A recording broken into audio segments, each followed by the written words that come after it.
going to just basically be a huge, again, supporter of the Ehrenberg Bass work. I think everybody as an industry is still trying to get that thought in their mind that we have a consumer who's a Peroni consumer. We've given them a badge, we've signed them up, and from now on, we've got this person. You hear it across the way, people saying we've got to bring these people into the brand. Okay, we've brought them into the brand. Fantastic, now it's done. And that's where you start getting these target markets of 18 to 35.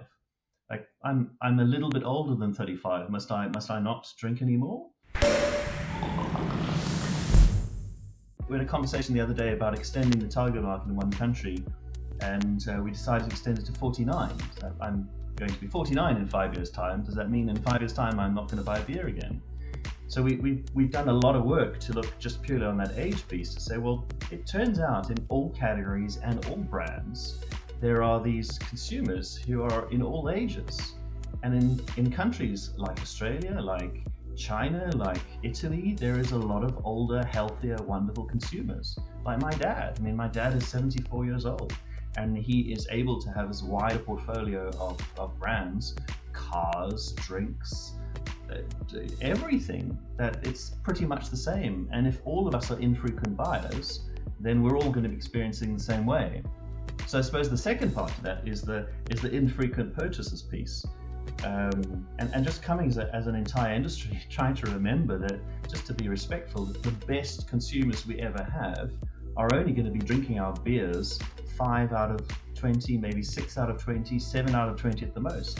And I keep on doing that with with brand teams, and we all agree. It's like, well, you're actually not drinking your brand right now, are you? Because we've got a portfolio, and you're drinking one of the other portfolios. That's because I work here. Like, well, a normal person would also drink them. The other thing which is really interesting was I had a business which I'd set up when I left OMD, which was exclusively to provide psychographic-based attitudinal segmentations. In countries where they're like, so if I think of South Africa and California, where there is a huge sense of conspicuous consumption and outwardly expressing of the use of brands, you tend to have slightly more polarized groups.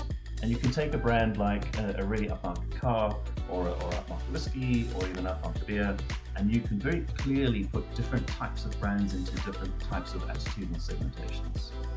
It's not quite as pronounced in slightly more homogenous societies who don't have quite as conspicuous consumption.